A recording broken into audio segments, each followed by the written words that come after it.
WWIII friend. There he is. Let's go. How's everybody doing today? No audio? There we go, that's better.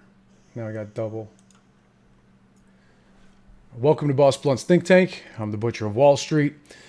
My friends here are Boss Blunt's Think Tank. This video is the next in a series looking at the financial, macro, and geopolitical implications of the decision of the United States and NATO to basically create wars and wartime situations with overseas countries such as Russia and China, as well as the implications and reasoning behind the CIA-sponsored biolaboratories that have also been directly correlated to the Wuhan lab. If this is a sensitive subject for you, I suggest you leave now. We will be discussing everything from China, Russia, America, Taiwan, COVID, biolaboratories, financial meltdowns, protests, and of course, how this leads to the mother of all short squeezes, AMC, GameStop, all the other meme stocks, precious metals, and so on. Join us. Let's get into it. Do me a favor, if you find any value in this video, drop a like, consider sharing, as this information is very important, and it's not the kind of thing that you're going to find on Reuters anywhere beyond a tiny one paragraph article. So as you can see here, for those of you that are unaware, I did have COVID a couple of weeks ago. It lasted about 24 hours. It was no big deal. According to this July 18th Reuters article, they state that China demands that the United States cancels potential arms sales to Taiwan. Now, a lot of... I wonder why. Exactly. Taking a look here, as of July 18th, China has demanded that the United States immediately cancel its latest arms sales to Taiwan.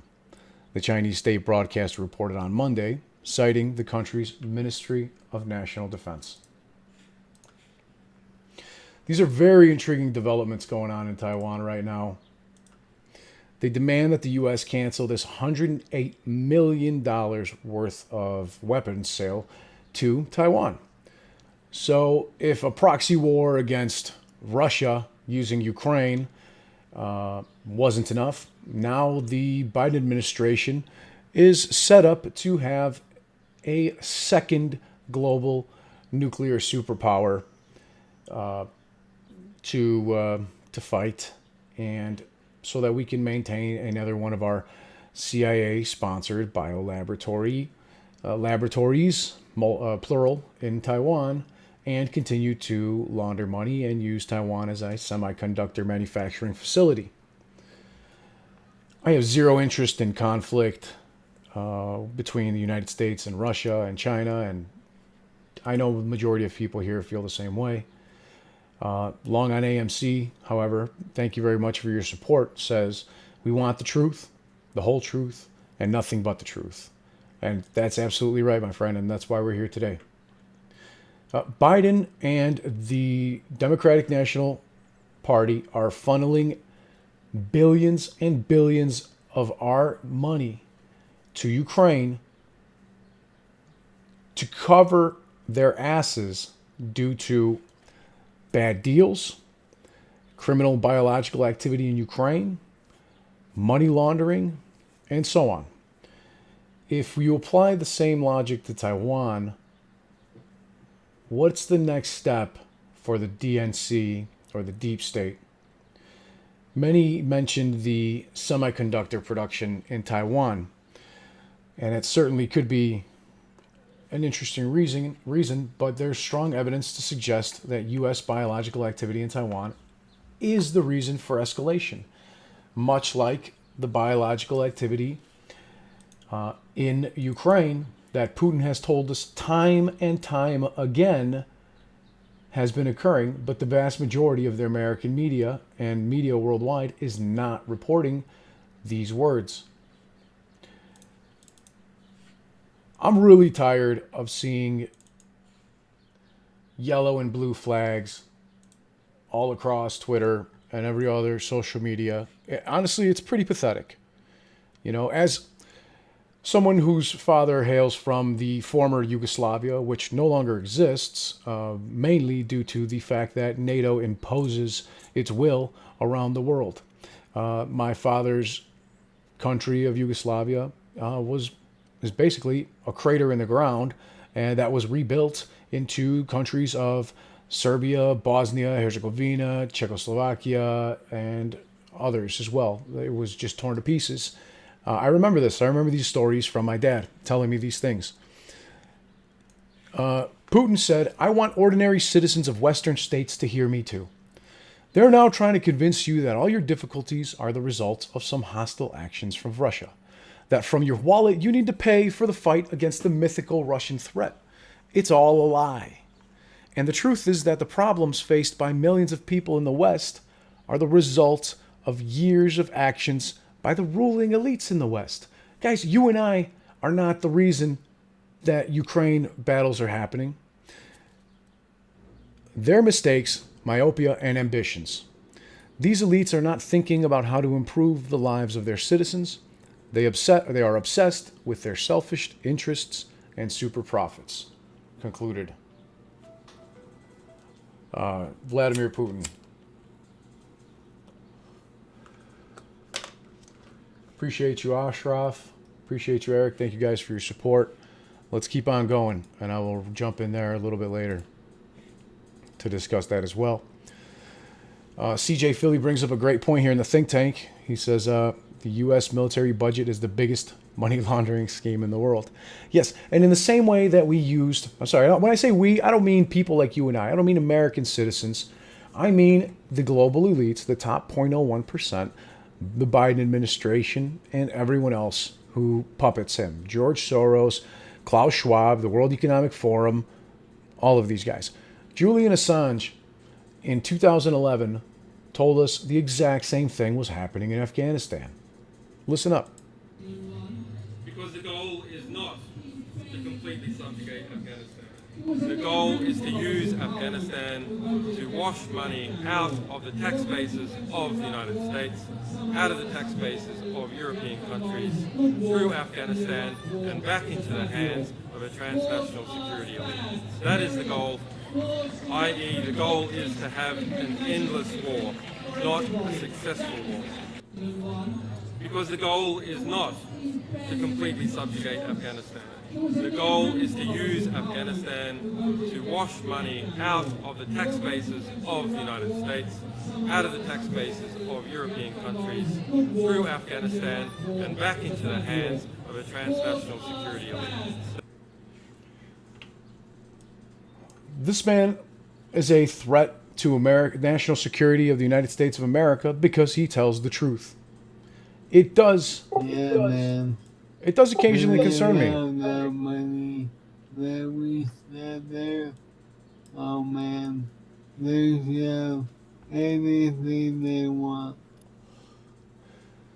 Anything. And they have nothing. Now, again, this is not an anti or pro vaccine or COVID video. This is strictly a video discussing the biolaboratories in Wuhan, China, in Taiwan, in Ukraine, and the way that those are abused.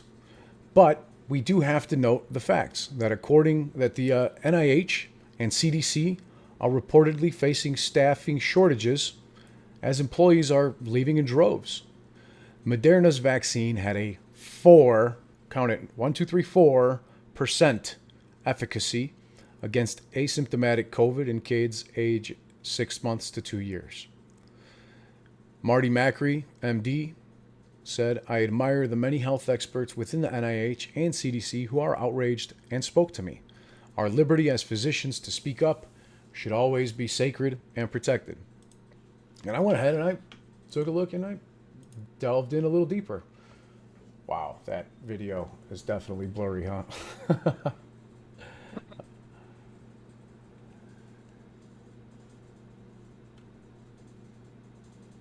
Let's get that out of there. It doesn't matter anyway. There are 12 national laboratories at the Taiwan CDC at the national level.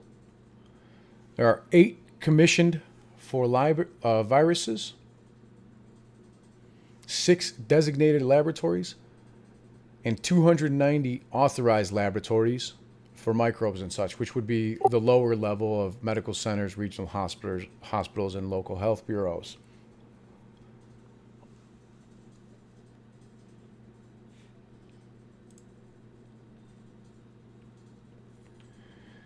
Meanwhile, we've heard video, leaked audio from days after the 2016 presidential election, after Trump's inauguration, where Biden calls Poroshenko. Poroshenko was at the time installed in his position after the coup that took place in Ukraine. Biden called Poroshenko and threatened him, literally threatened his livelihood, and the economic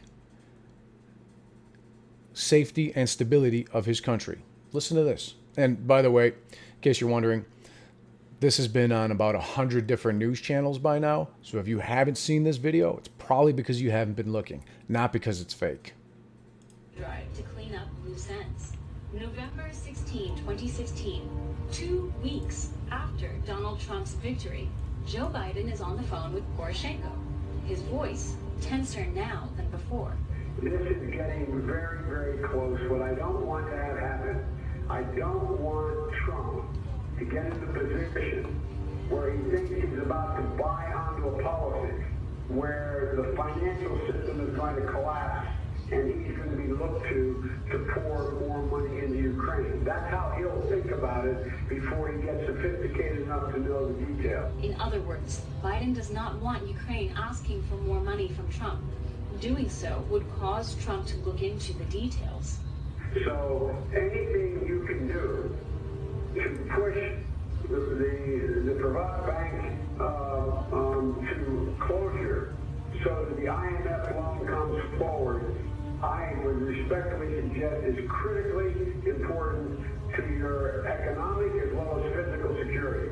Critically important.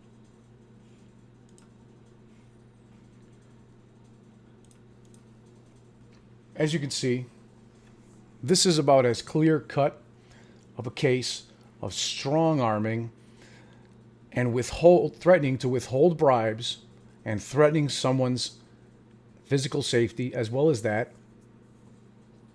of the security of their entire country.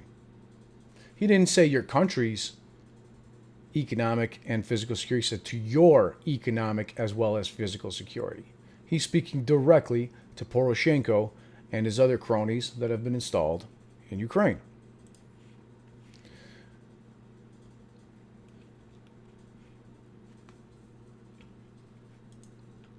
And that's not about the people. Yeah, why is he interfering with another democracy? They overthrew Yanukovych. Now, Yanukovych was, in fact, also laundering money. And they put someone else in his place. As you've seen in this video, on a video that I did on the 3MDB Malaysian banking scandal, and where Joe Low was arrested, Yanukovych in Ukraine was, in fact, laundering money. And the United States overthrew him and replaced him with Poroshenko, who in turn began laundering even more of our American money and allowed us to install 36 CIA and Pentagon-owned laboratories, biolaboratories in Ukraine.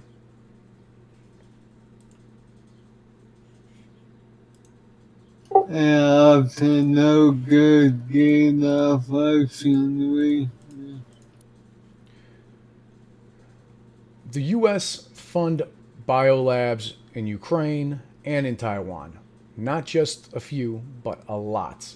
According to the US NIH, there are 1,251 microbiology labs on the island of Taiwan.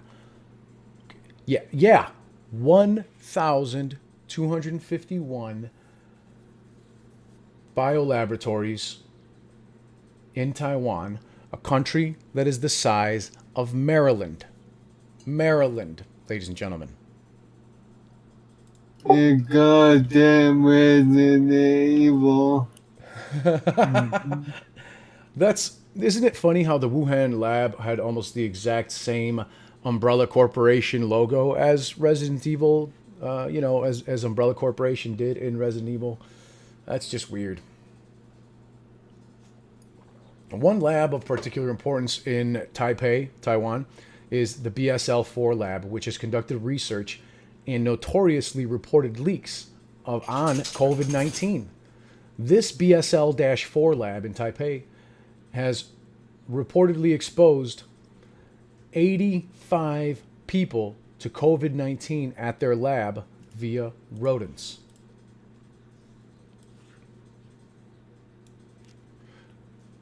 This is part of the abstract that was found from Taiwan's Public Health National Laboratory System, Success in Influenza Diagnosing and Surveillance.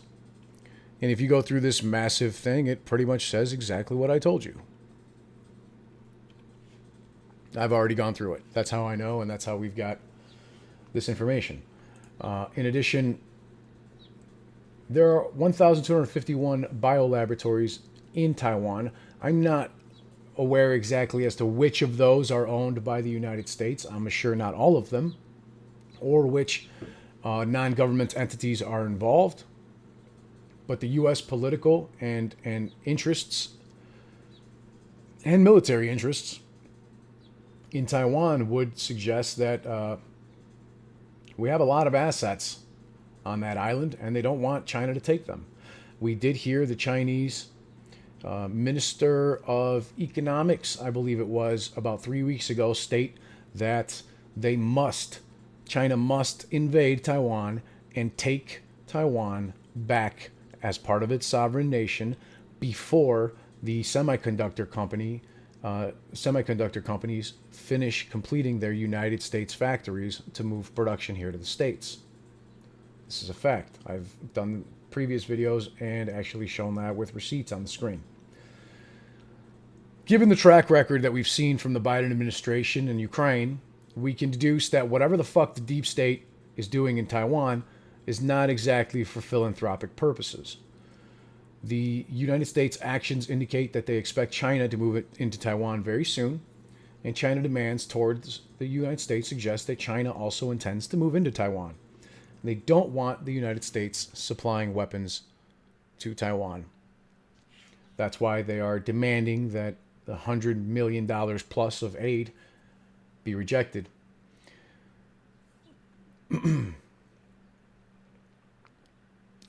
Much in the similar way that we've seen the United States, much in the way we saw Ukraine losing section after section of its country to Russian forces, it's gonna be very much the same, if not much more quickly, in Taiwan.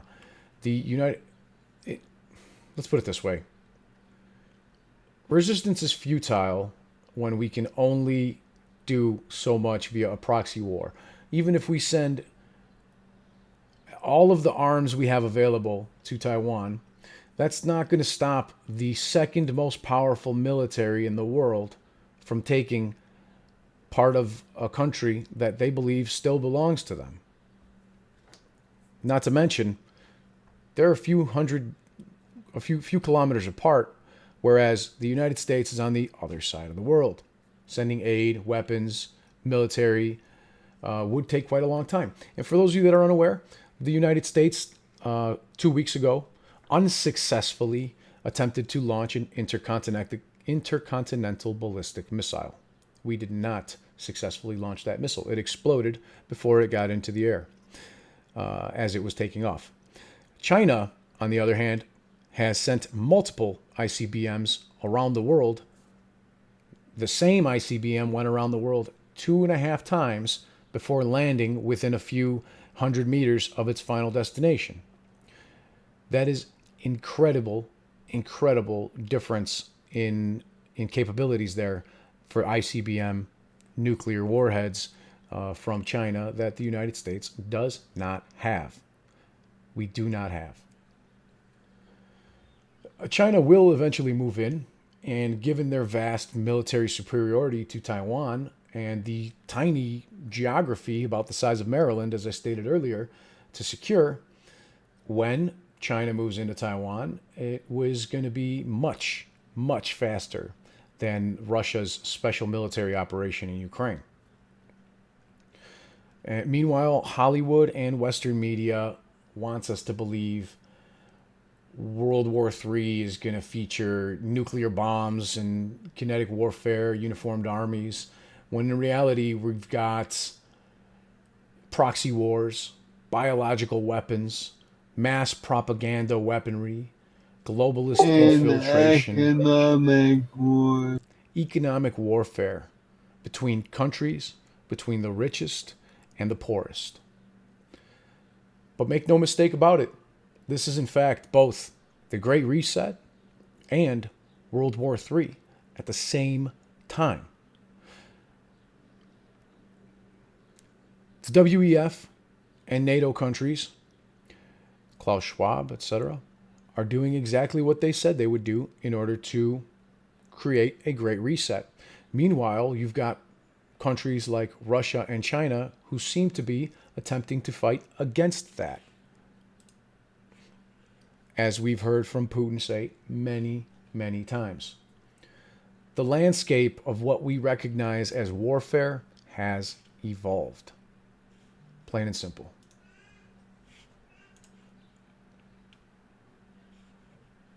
Eric Vizcarra, thanks so much for your support, brother. Appreciate you. I'll take a quick second just to read these comments. Ashraf says, hello, boss. Your opinion on MSM spinning bank earnings is good when every bank had 50% reduction in net revenues, including bringing Bank of America and Goldman Sachs CEOs on TV to lie. No cash on hand, Moaz. Yes, I'm going to touch on that in just a moment, as a matter of fact. So thank you for bringing that up. But yeah, we're getting to the banks next. As we're seeing this play out, we're seeing massive overvaluations all around the world on global equities and housing. This, my friends, is a chart of the federal funds rate. And what it does is it explains the federal percentage interest rate, the federal rate there that of interest. As you can see here at 10% in the 90s, continue to let the market climb. Even at 5% after the 2000 dot-com bubble, rates were dropped from 5% down to about 1.5%, and that allowed the market to come back up through quantitative easing. And then in 2008, we had the global financial collapse. Here is housing in red and tech stocks in black. Look at that movement here, which brought tech stocks down from around 2,500 to around 1,500. It doesn't look very massive because it's a massive fucking chart. The housing bubble brought housing down from around 70 to 55, it appears, as well on the weekly chart. In addition, what happened? The Fed cut rates from 5% and began quantitative easing, printing trillions and trillions of dollars.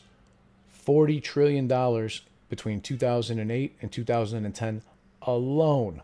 This is the kind of shit that began the propping up of the stock markets even further, mortgage-backed securities, housing, bond markets, global equities, you name it. And we kept that interest rate down from 2009 all the way down until 2017, and that permitted a ridiculous growth in both housing and tech stocks that was mainly and greatly influenced by the Federal Reserve buying $2.8 trillion worth, $2,800 billion worth of mortgage-backed securities and an additional $6 trillion worth of United States treasuries to prop up the bond market, the housing market, the stock market, and global markets, as well as the US dollar. It's really quite simple stuff if you think about it. I could break this down and spend 4 hours just talking about this, but I'm going to leave it at that. If you want to learn more, please watch some of our previous videos. I've gone into heavy depth on these things in the past, so I don't want to bore you with much of the same if you've already seen it. Then we've got a giant drop in stock prices here in 2020 when the United States government and governments worldwide basically shut us down due to the NIH admittedly sponsored biolaboratories in which COVID-19 was created and let loose in Wuhan. Now, that's not just my hearsay. Those are facts. Go Google it. You'll see the NIH just admitted to it. In addition, we had massive reduction in interest rates, record quantitative easing, record fiscal stimulus, and massive amounts of implementations of new programs. For example, the Federal Reserve in 2019 had to step in and save the RRP, the Reverse Repurchase Program. This is an overnight swap of United States treasuries to cash for banks in order to make sure that they have enough liquidity to prevent themselves from getting margin called due to their over-leveraged positions. For example, Goldman Sachs having only $2.5 trillion worth in assets, but having $126 trillion in total notional derivatives.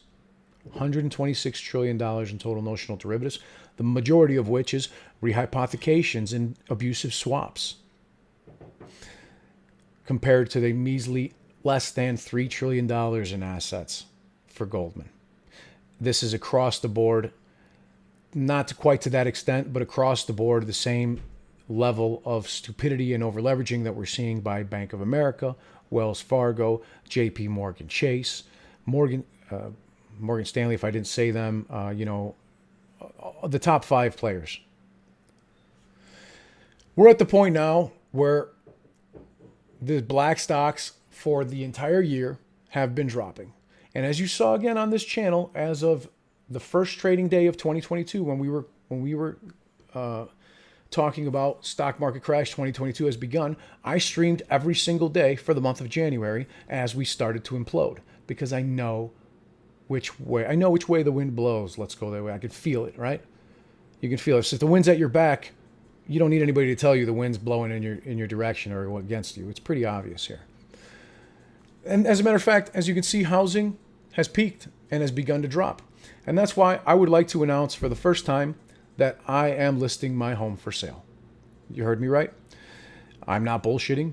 I might bring you guys along for the ride with that here. But as of today, I'm officially signing the paperwork that I received from my realtor. I'm a former real estate broker myself, but from my actual currently licensed realtor who practices and helped me buy this house to sell my home.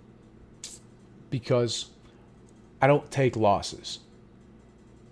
I don't fucking take losses. Period. All I do is win, in the words of DJ Khaled and Rick Ross, the motherfucking boss. To me, it doesn't seem financially responsible to hang on to a house that I feel, and I truly know in the bottom of my heart, even though I'm not a financial advisor, I know this is financial advice, I know that this house will probably be worth $150,000, $200,000 less than what I bought it for about a year and 7 months ago. I've got an opportunity to make tens of thousands of dollars right now while I'm still in the black on this house. Now, granted, a lot of people think, well, what are you going to do? Well, for the short term, I'm going to rent. And quite possibly, I'm going to do that outside of this country. Yeah, you heard me right. Outside of the place where I was born and raised, where I've lived my entire life, outside of the United States. Not exactly sure where, but I can tell you, I'm going to go where I'm treated best. And when all is said and done, after a few months to a year, when the housing market and stock market and everything and global equities have had somewhat of a major correction, let's just say that, then I will buy anything and everything that suits me and my needs. But until then, I don't take losses.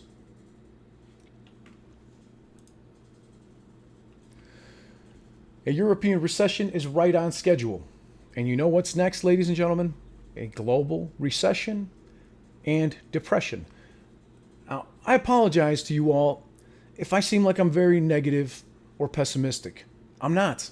As a matter of fact, I hate negativity. But I'm a realist. I'm a businessman, and I'm an investor. I'm very strategic in my moves. I've helped people buy and sell and rent many properties. And I'm not about to take a massive fucking bath in the real estate market just because I'm too lazy to move or because I'm scared of where I'm going to go. I don't worry. I come up with solutions, and I think that a lot of people need to do the same. Whatever solution is best for you. Had I bought this house maybe 5 years ago, I'd be in a much better position to either take out more equity if I were to sell it, which I probably still would, because, or to hang on to it and watch a 50% housing market correction happen and not really be worried about it. But I don't really want to wait 5 to 10 years to be able to sell my home. If I want to sell it next year or in 3 years or in 5 years, I want to have that ability. And I know I won't if I'm upside down by hundreds of thousands of dollars. Therefore, for me, the right move is to get out of this real estate market in certain investments that I have. Not all my investments, but this particular home that I live in right now. Charles M., Thailand will treat you great. I bet it will. I would love to visit Thailand, and I'm going to put it on my list, my friend, because I'm going traveling. We're going to go take a look at the world here real soon. And when I say real soon, I mean like in the next few weeks. I'm not waiting for MOAS. I'm not talking about after the short squeezes. I'm not talking about this or that. I'm talking about as a business owner. UK's ready for you. Thank you, brother. But as a business owner, I'm proactive, not reactive. Plain and simple. If gas deliveries from Russia do not begin flowing again, the ECB may well have a recession to tackle, as well as surging Italian debt costs and record Eurozone inflation, according to the Telegraph. Ladies and gentlemen, I'm not the only one saying this. Goldman Sachs, Bank of America, all these other banks are saying it because they can see it as well. They know that they're taking record losses like they haven't in many years. And the Federal Reserve continue to raise interest rates is doing exactly what it's intended to, destroying supply and demand, meanwhile keeping the stock market from crashing. But that's only possible for so long. That's not going to be possible forever. As a matter of fact, we're already seeing that as an absolute nightmare. Guess who else is coming out with an overnight bailout? Yep, you see that right on my screen right there if you're watching. The New Zealand Central Bank. The Royal Bank of New Zealand has said that in exchange for a New Zealand deposit, fiat, the Reserve Bank will deliver nominal New Zealand government bonds as collateral to the counterparty, such as the Federal Reserve with the United States Treasuries, in exchange for fiat on the RRP, which we have seen ever since the June 3rd Executive Order 13959 as amended, where Biden sanctioned Chinese companies that finance the People's Republic of China. We have seen new all-time highs at least half of the days since that implementation. It was rising previously, but now we're at around an average of $2.220 billion worth of overnight bailouts in the form of an RRP, a reverse repurchase program, overnight bailout that's being given by the Fed to these banks, and the next day exchanged. Those treasuries are given back to the Fed in exchange for the bank's money back, in addition to the current interest rate plus 0.05%. So I think right now we're at 2.25% payout for the RRP, 2.25 APR, annual percentage rate, yearly. So, ladies and gentlemen, every single day, banks are getting millions to hundreds of millions of dollars. 98 to 102 counterparties on average are participating and getting hundreds of millions of our taxpayer dollars every fucking day in order to maintain solvency.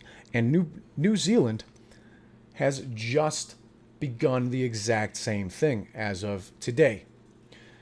Maybe, as Wolfie stated right here, maybe that's why the Prime Minister was caught for the first time ever leaving a BlackRock office in the United States about a month ago. Ain't that right, Wolfie? Damn right. Now, the reason that I explain to people that this is a global recession and depression is not because I like pessimism, it's because it's reality. We've got Argentina and Venezuela facing hyperinflation. You know, you've got Turkey and other countries, just absolute same thing. Protests all around the world, Holland, Panama, etc. And now Kenya, roughly 30% of revenues of Kenya go directly to interest payments. Their bonds have lost half of their fucking value, and they have zero access to capital markets. This is exactly what Sri Lanka just went through, ladies and gentlemen. The exact same thing. Now, Sri Lanka's port, their main and largest port, belongs to China because they were unable to pay it. So China took their entire fucking ocean port and now belongs to them. And nobody in the IMF is giving Sri Lanka a loan. So they're going to have to reach out even further to countries like China and Russia and get eaten up and gobbled away until their entire country is gone and belongs to others.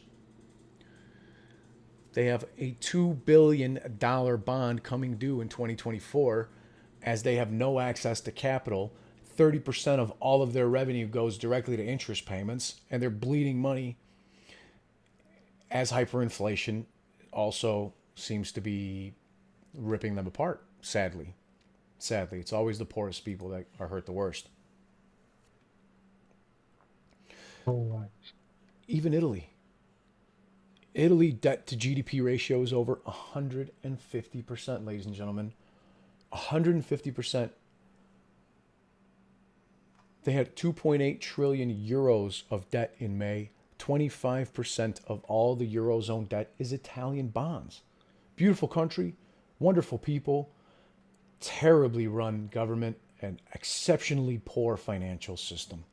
The only thing keeping Italy afloat, according to Wall Street Silver, who makes a great point, is that the European Central Bank is buying their debt. And we also delved into that in previous videos. And they're currently selling off, for example, German bonds and buying up Italian bonds, shifting more and more of the European Central Bank funds into these Italian bonds. Because when one collapses, they will all collapse. Plain and simple. When one domino goes down, they will all. If Evergrande in China collapses, banks all around the world will lose tons and tons of collateral. Yep. If Country Garden or one of the other hundreds of developers, just one of them in China collapses, it's going to lead to further domino effects, which leads to further mortgage-backed securities losing value and credit default swaps. For example, Italian credit default swaps are through the fucking roof right now because they're the hedge for Italy's default.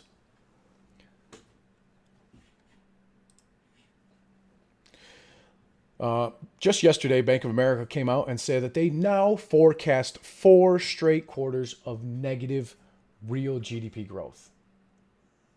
4 straight quarters. Guess what they're going to say next month or in 2 months? Probably they're going to forecast 8 straight quarters of negative real GDP growth. Watch. Watch and see. These are the issues that we see every single day. Now, this wasn't always like this, but this is what we're seeing right now. This is Paris, France. People can't afford the food, the fuel, the energy. How much is your electricity bill gone up? How about your natural gas? Oil, heating oil, propane?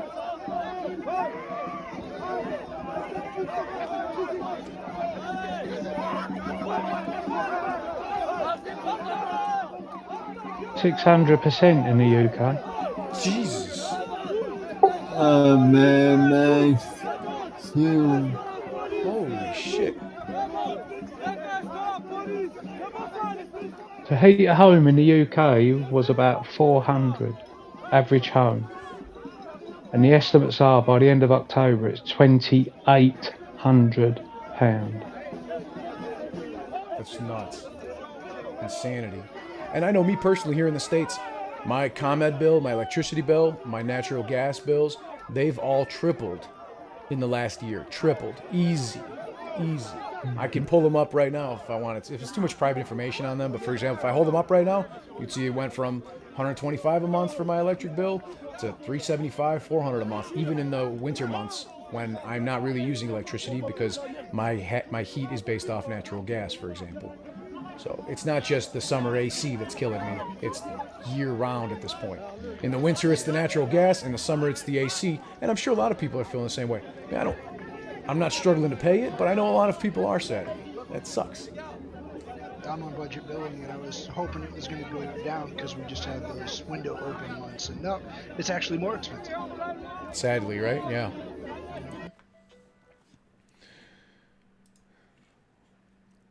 Further around the world, the Netherlands. The truckers are out. They're supporting the farmers. They're supporting the farmers. They're blocking off all the highways and roads.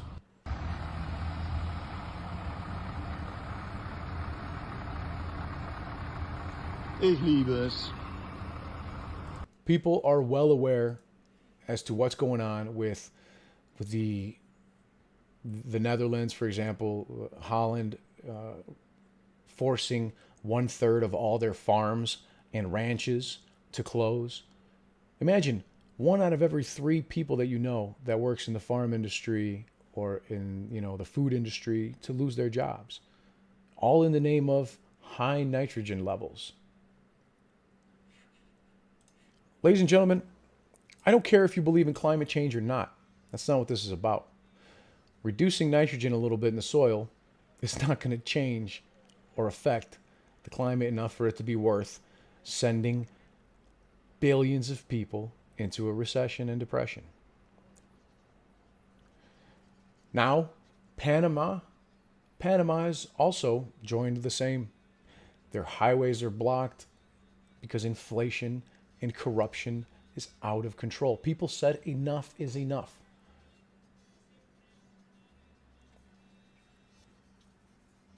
It's Mad fucking Max, ladies and gentlemen. We finally, for some reason, it took us so long to break that 1,000 viewer resistance level. Do me a favor, drop a like and share this on your social media, Reddit, Twitter, Facebook, wherever you please, so that other people can see the information that we can so clearly see that's happening on stock markets, economic markets, all around the world, both geopolitical issues and financial issues. They go hand in hand, as much as people hate to believe it. Mass demonstrations are underway as citizens in Panama rise up against the government over high inflation again. And what did it increase? The cost of food, fuel, basic services, and utilities. Everything that we need to survive is being purposely cut out and taken away from the people. The Great Reset is at work right now. And at some point, there's going to be enough broke Americans and enough people out on the streets to where maybe people will stand up and start to protest here in the States as well. I think it's long overdue, personally. I do not condone violence of any sort, but sometimes peaceful protests can go a long way. And as all of you know, Diamond fucking Hands is probably the most peaceful protest I've ever seen in my life. Hell yeah. Yes, sir. Chinese banks invested in real estate are failing. We are having this think tank discussion because this is not 1 or 2 banks. I'm talking banks all around the world are going to be seeing the exact same issues that are happening in China. Financial runs, as promised to us by our very own old Yeller, Janet Yellen. She told us specifically that stablecoins and over-leveraged hedge funds are the top threats to the stability of financial markets worldwide. She said this on the September 29th, 2021 CARES Act in front of Congress under oath. And again, I've showed you this on this channel several times. You can go back and check that out on any of our previous streams if you'd like. According to this one post out of many, Guangdong Huaxing Bank is going to default soon as 90% of its funds were put into the real estate market. The same real estate market that's falling apart. The one in which Country Garden and Evergrande are literally tearing their country apart. The one where 39 Evergrande buildings were up for demolishing because they were built with illegally obtained building permits.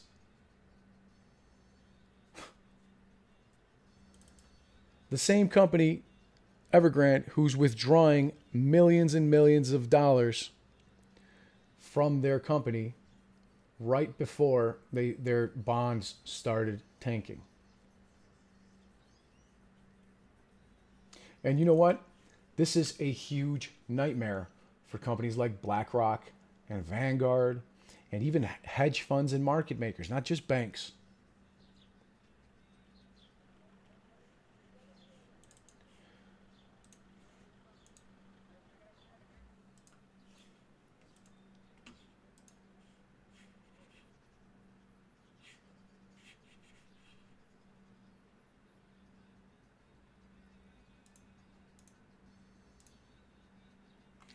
Chinese home prices. Chinese home prices have fallen for the 10th month in a row.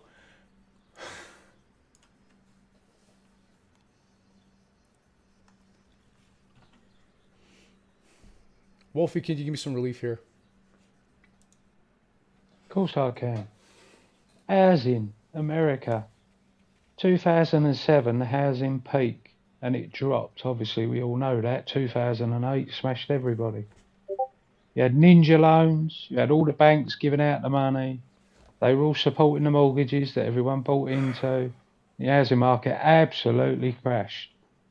Where's the housing market today in the US? There's no ninja loans. There's no strippers buying 5 houses and a condo.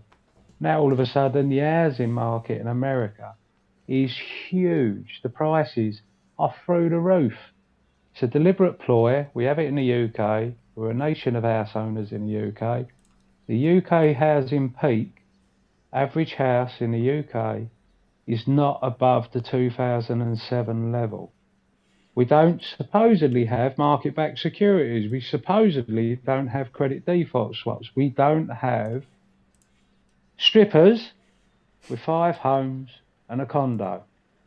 So how the fuck is the housing market in the US today? And I've heard people say they're building bigger houses. Well, houses are generated on price by square foot.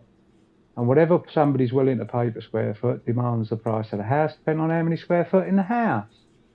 Depending on where you live in America, dictates what the average house is for that particular area. But ultimately, if you look at the 2007 peak in America, and then look at where the housing market is today in America, and then compare today's average price with the UK's, we haven't gone over the 2007. So if they're not selling 5 homes and a condo to the strippers, who the hell are buying all these houses? And that is a major issue. Cars are being given back. We had a guy flag up earlier, 10 cars, 100 grand a pop. Wolfie, no one was buying them. You're right, bro. But you know what? The UK is not spending $3 trillion on mortgage-backed securities in the way 100%. that the Federal Reserve is, huh? So 100%. You just stated a really great fact there. You told us that the United Kingdom housing prices have yet to reach the levels at which they were during the peak of the 2008 GFC, global financial collapse, right? Mm-hmm. Maybe that's a bit of an indication to people as to just how overvalued homes here in America truly are. Because it's massive. And the critical bit for me, boss, is when you end up with a house where you've got equity, so you bought it for 100 and it's now worth 300, you've made 200 grand on the house. I remember owning a property where I was earning more per month in the price of the house going up, or a flat at the time, than I was in my wages. Now that puts you into a position where you start thinking, well, I've got money in the house. I'm earning 2 grand a month. I'm earning 500 a month. My house has gone up 1,000. You borrow.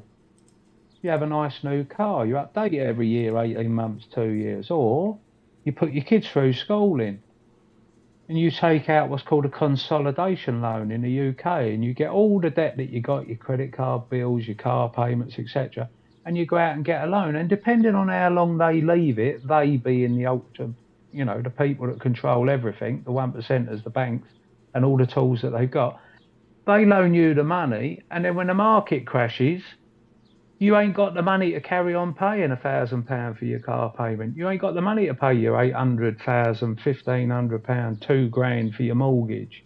And they take it all back. And that's how they get richer and we end up poorer. That's right, brother. I think it's enough of that. We've had enough of that bullshit. I think that's why so many people have come to the realization that the system has failed us. Utterly, completely failed us. And that if buying and holding a stock that we love, breaks the system, well, then maybe the system was already fucking broken.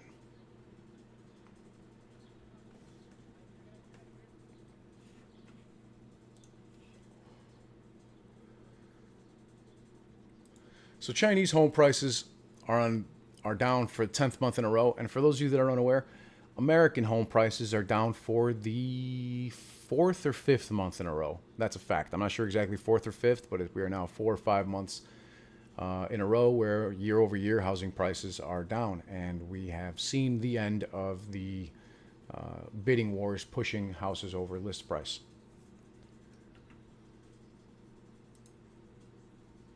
Now, my apologies. This stuff is a little emotional to think about and to discuss when you really understand it. So, my bank, my most recent bank, I should say, I just closed 3 out of my 4 bank accounts at BMO Harris. Once I started digging in and realized that, well, Bank of Montreal has $59 billion market cap with a mortgage-backed security exposure of $40 billion.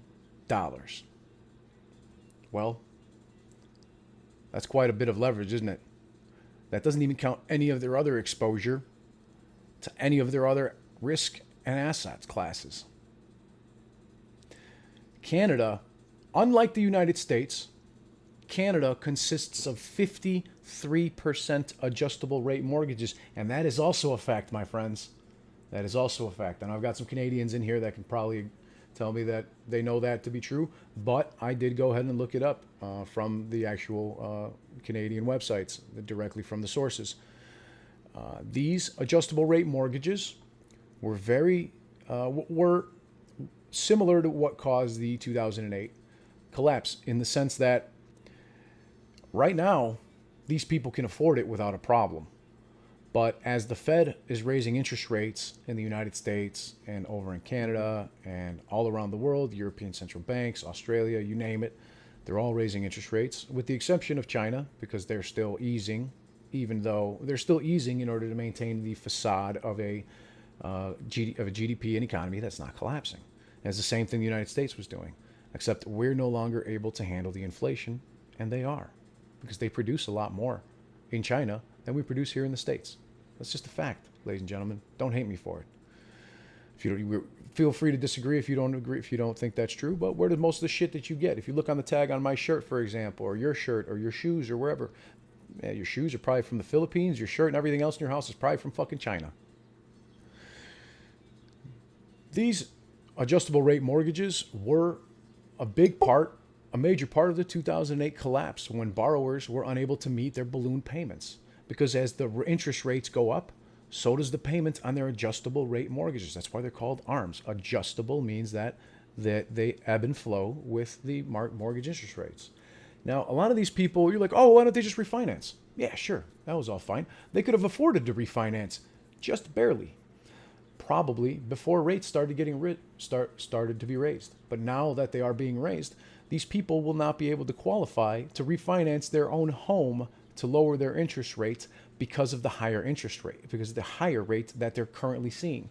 So even though they might have qualified for a 4% or 5% interest rate a few years ago, now if the average interest rate is between 7 to 10%, for example, they will be unable to qualify because their percentage of income to home debt will not be sufficient. In most United States and Canada, that's about 33%, stating that the cost of your mortgage or rent cannot exceed 33% of your monthly income. And so, as I stated to you just a few minutes ago, that's why I'm listing my house for sale. I bought my house about 1 year and 7 months ago. I got a great price on it, I feel. But even still at that point, I could make a lot of money if I sell it now. And that's one of the reasons why I'm putting it up for sale, because I don't take losses.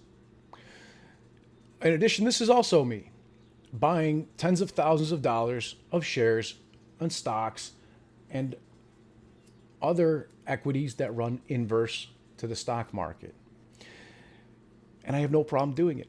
But then when I go to the store and I see, this shirt's $25, I don't really know if I want it. I don't want to spend that kind of money on it. That could buy me 2 shares of AMC almost, or at least one, or that could buy me a couple contracts. That's good money in my eyes.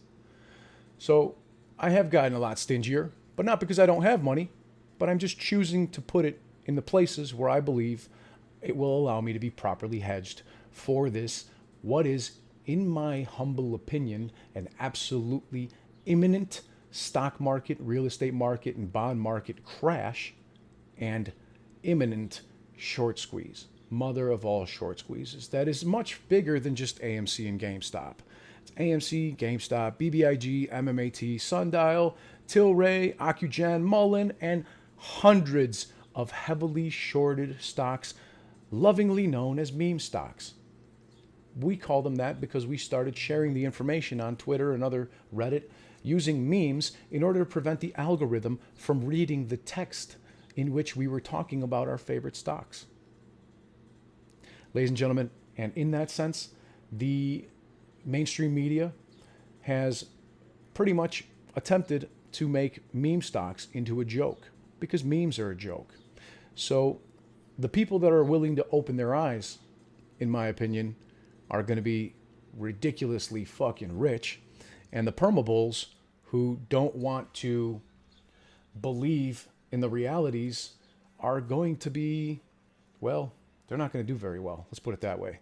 There has been 71 days in a row of more new lows than new highs. 71 days in a row. This exactly matches the peak of December 2008 with a chance, for the record, tomorrow. That was today. So tomorrow, we will exactly match the December 2008 peak. Why? Because the entire market is traded algorithmically, ladies and gentlemen. The pump and dump, the long-term stock market, the soft landing facade is nothing but that. It is a facade in an attempt to enable the Federal Reserve and banks to create as many retail bag holders and pensioners to be left holding what's left of the stock market, mortgage-backed securities, and all these other bonds that crumble when this actually happens. This has been a slow burn. The stock market doesn't crash in one day. 2008 didn't take a day. It took a year and a half. And in reality, it took about 50 years because this all started in the 1970s and even further back, the 1940s, when we originally, when our country was removed from the gold standard. Mm-hmm. So when I say that, when people ask me when is the market going to crash? The reality of the fact is it could crash today in aftermarket while the market's closed. It could crash in futures. It could crash in China. It can crash in Ukraine. It doesn't matter, well, maybe not Ukraine, but let's say like France, for example, where there's a market, or London. And that will have global implications that will, in fact, cause massive short squeezes around the world. Because when market makers and banks and hedge funds and family offices lose lots of money in their investments, cryptocurrencies especially, since that's basically their piggy bank, we've already seen the beginnings of collapses of brokers and hedge funds like Three Arrow Capital and Voyager and Celsius. And I could go on. I've already done a whole video about this. Did a video about this about a week and a half ago. You can go back to that one if you'd like to hear about all the cryptocurrencies and crypto brokers, lenders, and hedge funds that are probably and most likely going to go bankrupt. And that means that many investors are going to lose all of the funds that they've accumulated in those companies. There was an executive order that came into play on June 3rd, 2021, and again that came into play June 3rd, 2022. There was an extension on June 3rd, 2021 of an executive order addressing the threat from securities investments that finance certain companies of the People's Republic of China. And what that did was that it created a date on June 3rd, 2022, in which a bunch of collateral didn't need to necessarily be sold, but took a 90% haircut or so, in the sense that it is untradeable. So they can maintain it right now, but they can't sell it to firms within the United States. And what happened on June 3rd? Well, ladies and gentlemen, I got the wrong one here. On June 3rd, 2022, and then the dates leading up to it, we were seeing relatively low in June, let's say here, May. We were seeing 8,000 failures to deliver, 43,000, 374,000, and then they brought it back down 62,000, 25,000, etc. The highest was around 170 and 374,000 on May 16th and May 24th. May 27th, we saw 500,000 failures to deliver, 744,000 on 5/31, and then on June 3rd itself, after a reduction of a couple of days, we saw 300,000 failures to deliver. June 6th, which was Monday, we saw 500,000 failures to deliver. And look at this trend. It goes from being in the 5 digits mostly, 4,000, 25,000, 2,200, 124,000, 8,700, to the month of June when the June 3rd executive order came into effect.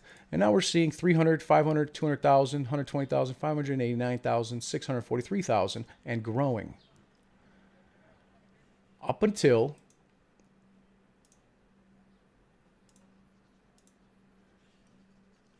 on June 28th, there was 9,697,393 failures to deliver. A dollar amount of over $137,024,163 worth of failures to deliver on 6/28. On 6/28 alone. That is a new all-time high for the AMC stock. And then what else did we see? We saw millions and hundreds of thousands, 781,000, 1,900,000, 857,000. The executive order 13959 as amended has been implemented in full, and it is working exactly as intended. But through the use of the newly implemented pawn shop rule by JP Morgan, the SFT program, and SCC 2022-003, these companies have been able to borrow 190 million shares worth of AMC, for example, and then pay a higher cost to borrow to use that as collateral to prevent margin calls. In addition, market makers continue to go from 1 million to 1.5 million to 2.8 million to 9.6 million failures to deliver. Ladies and gentlemen, if you don't know what failures to deliver is, I sell you a car, and I sell millions of people these cars, the same car. As a matter of fact, I sold the same car 9.6 million times, 9.697 million times, as a matter of fact, with one title. I only have one title, and now I got to deliver all of these, but I can't. And that's why we're seeing the stock price of AMC start to work its way upwards, little by little. And eventually, the cost to borrow is going to get very high. And as we continue onwards with this hot mess of a market, you're going to see the stock price start to go up faster and faster. I don't know when exactly. Nobody does. But June 3rd was, in fact, Judgment Day, in my opinion. And it will continue to be expanded upon, as in just last week, we saw it expanded upon further as the United States Treasury added more companies to the Chinese blacklist. The largest block of FTDs reported prior to June 2021 run-up was on May 11th, 2021 for 3.69 million. May 11th, 2021, we saw 3.5 million failures to deliver. And then we saw a run of $77. Ladies and gentlemen, June 28th, we saw 9.7 million failures to deliver. What the fuck do you think's going to happen next?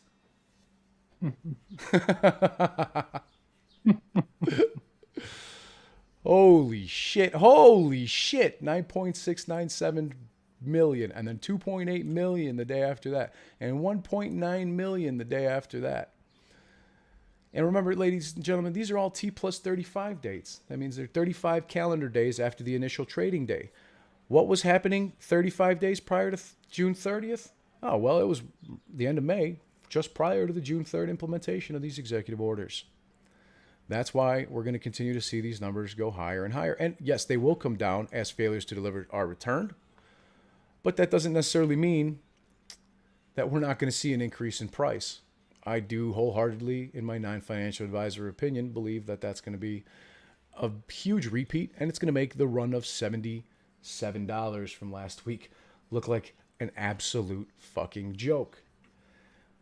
What does that mean in the end, ladies and gentlemen? It means we are going to be so motherfucking rich if you're properly hedged. That's my honest opinion. And again, I'm not telling you what to do, what to buy, what to sell, when to buy, when to sell. That's for you to decide, and only you. Nobody here is going to be able to tell anybody here what to do. I'm just giving you my opinion on the matter. You need to go out and do your own due diligence on these things that we've discussed. Go look into them for yourself, because I'm not the only person to look into this. The 4,000 plus people in this think tank right now are not the only people to look into this. The 1,100 people watching right now on YouTube and others on Rumble and everybody else on Reddit and Twitter that's joining us, we're not the only ones in it. There are over 4 million AMC retail investors who hold over 90% of all the shares of the free float, excluding ETFs, which is over 85% or so if you include the do include the ETFs there. So absolute massive amounts of interest from retail investors, and they're diamond fucking handing this thing. It's one of the most amazing things I've ever seen, to be honest with you. And as a matter of fact, I'm proud to say I bought more today. How about you guys? Anybody happen to pick up some more AMC or GameStop? Drop it in the comments if you did. Oh, yeah. You did too, huh? Yep. Yep. And the more as began, and the printer went burr, burr, burr, and the Lord printeth. And the money printed. Jerome Powell got the God-blessed money printer out. That's my type of gospel right there. That is phenomenal.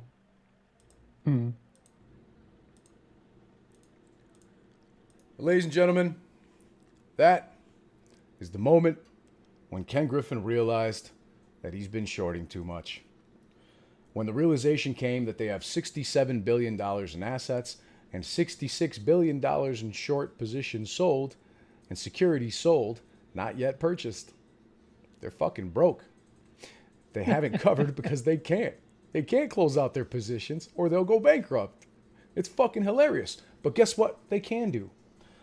Ken Griffin, market makers, and banks can continue this charade for as long as possible until something comes out of their control, like Chinese developers, European central banks, issues around the world and the country that are out of their control that lead to many banks losing a lot of money, either mortgage-backed securities or whether it be bonds. It doesn't really matter, or collateral. The fact is, That's exactly what happened in 2008. And when that occurs, well, margin calls go out. Not by the DTC, who proved to us in January 28th, 2021, that they could withhold margin calls of $9.7 billion. They proved it to us because they did tell us this. Actually, as a matter of fact, investigation by Representative Maxine Waters proved this to us as well. But as you and I know, well, BlackRock and Vanguard and 1,280 other banks that are invested in the derivatives market are not going to wait. They're not going to care if the DTC is margin calling them because they're going to need funds, as all of these banks and hedge funds and family offices, market makers, prime brokers, and so on lose money hand over fist. Unfortunately, many pensioners and 401ks and IRAs that are not self-managed are being invested into Chinese and emerging markets funds, mutual funds, ETFs, indices, and so on. And when the global financial collapse really does maximize and accelerate and reach its true potential, the vast majority of people that are invested in the stock market are going to be filthy fucking broke, sadly. So this is a very bittersweet moment for me, in my opinion, and for all of us that are smart enough, and those people that are smart enough to really understand. What do you think, Wolfie? Definitely. They just don't see it coming. They're looking at the car, all the people who just don't know it's coming. Not at all. Not at all. Wolf, is there anything you'd like to say here in particular, my friend? As you know, Congress just granted the Pentagon $58 billion more than it initially requested. They wanted $2 billion. Now they're getting about $60 billion, according to the Department of Defense most recent reports. $60 billion. I'm starting to hazard a guess. If they learned anything from 2008, it was don't wait until it crashes, put the money in first. And from what I've seen and read and official stuff, they've been pumping money into everything since 2019. And then we had COVID turn up in 2020. We had lockdown. None of us could go out. Didn't affect them. Did affect us. It's starting to affect them now, though. Got countries around the world now standing up, standing together, shoulder to shoulder, to say enough's enough. Farmers started, I mean, Christ, talk about a land grab. You can't farm anymore. Well, there's a land grab. House prices, not just in America, but in all other areas. You've got problems with banks, you've got problems with hedge funds, you've got family offices. The money's drying up. Everything's starting to become harder. They can't go out and make the money they did in crypto last year, cover their margin calls. And this all started way back. We're new. We turned up in January, perfect storm, just at the right time. Well, there was other storms, but we didn't turn up. This time we have. The DFE and Bury C, Harriet Wood, Howard-E, underpriced, misunderstood, the buy removed by Robin Hood. We saw the shorts for what they are, the bets they placed, our battle cry. DD made, facts then checked, they all believed in what came next. The highs, the lows, FUD would grow. Sell you apes, apes said no. Lies and tricks, smart money knows, used MSM, the story shows. Here we are, 1 year on, truth still holds together strong. The apes have grown, the float they own. They realise now the truth will be known. That's right, my friends. Nice. That's right. Wonderful. And a lot of people still fail to realize that this is not just AMC and GameStop. There's many other meme stocks and precious metals specifically. Precious metals are being traded 97 to 100% in the dark pools by these prime brokers.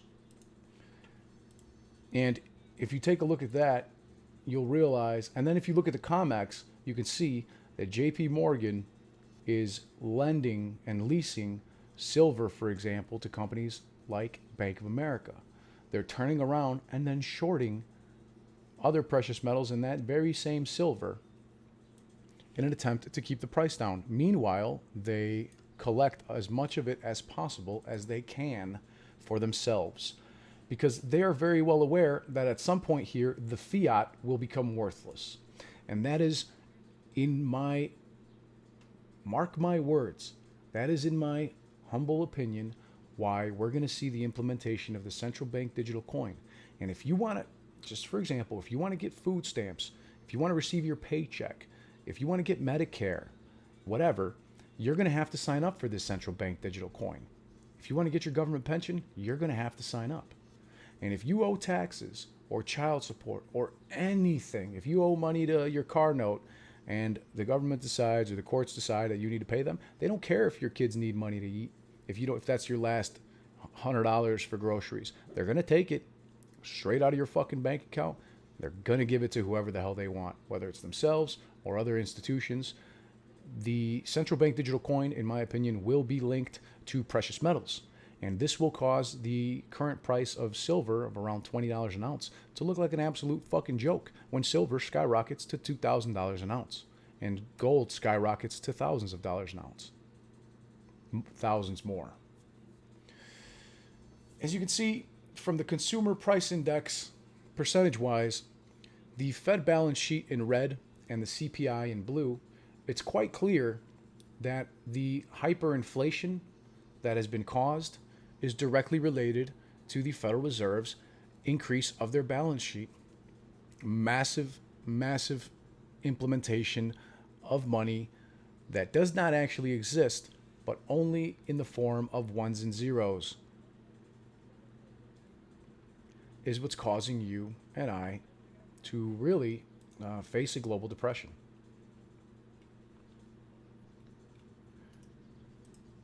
This is not just the Federal Reserve's fault. It is also the banks that have been enabled to do exactly what they're doing now.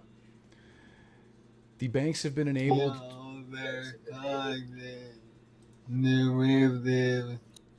And commercial paper.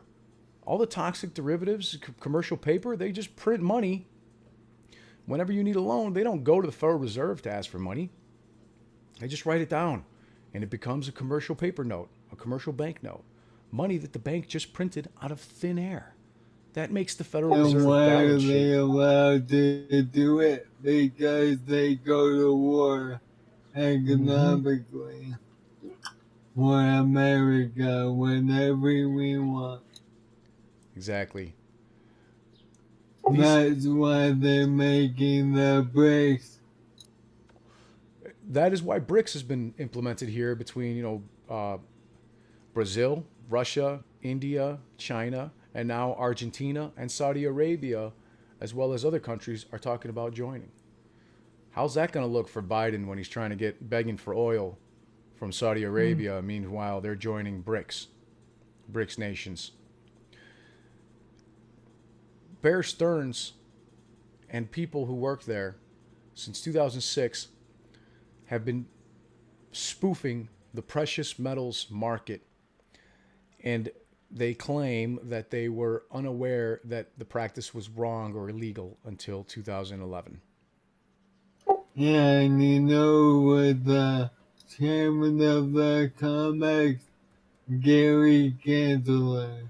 Gary Gensler is the chairman of the COMEX and also the chairman of the SEC and also the right-hand man to the plunge protection team, the head of the plunge protection team, Janet Yellen. Ladies and gentlemen, I'll just leave it at that. But that's a hell of a conflict of interest. JP Morgan acquired Bear Stearns, and we've seen that it's been nothing but more of the same. And ladies and gentlemen, what's the definition of crazy? The definition of crazy is to commit the same act or to have the same thoughts and to expect a different outcome. Well, if these banks have been committing the exact same thing, same illegal actions and creating this fake paper through these commercial notes and printing money, even more so than the Fed, buying up homes that are overpriced and using more abusive swaps to hide their short positions, well, then I can bet that we're going to see more of the same. And as a matter of fact, I am betting on that. That's why I'm buying things like puts on the SPY, calls on the VIX, and many other things that run inverse to the market, including precious metals and for example, meme stocks. My favorite fucking meme stocks. To each his own. But on that note, I think if you're properly hedged, like many of us here in the Cash Cartel, in the Boss Blunts think tank, I think you're going to be filthy fucking rich. Oh, so goddamn rich. Get that Filthy goddamn fucking rich. Get that fucking money printer out, Jerome Powell. You're gonna fucking need it, you dirty bastard. Holy shit. Ladies and gentlemen, that's it for me for today. That's it for us here in the think tank. Any parting words, gentlemen? Brr, brr, brr. Wolfie, Cash, everybody, thank you so much for being here with us today in the think tank. Everybody on YouTube, Rumble, Twitter, Reddit, appreciate you as well. Thank you, everybody, for your support. I cannot stress that enough. We would not be able to be here without you all. So, Ashraf, I just wanted to say thank you again. He mentioned that, I know you talked about Italy, but do people realize that Italy and there is the 8th largest economy in the world? It's no Sri Lanka. You bring up a great point, man. Italy's a massive, massive economy that the European Central Bank is absolutely desperate to prop up for as long as possible until the inevitable happens. You know, and that's how it's going to be. It's going to be up and down, sideways, trending downwards with lower lows and lower highs until one day, 2008 looks like a walk in the park. Have a great day, everybody. Wish you peace and wealth. Peace and wealth. Fucking go! Let's fucking go, baby. Let me get my pillow. We're gonna be so fucking rich. I want my fucking money. Time for a nap. Who's buying more AMC and GameStop tomorrow? I know I am.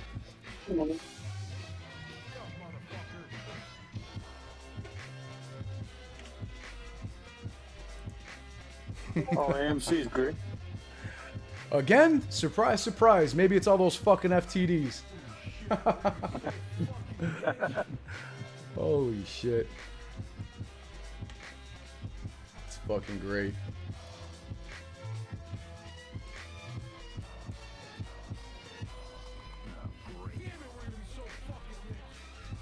I'll do a few shout outs as we're finishing off. Hit the like button on the way out, please. Do it now!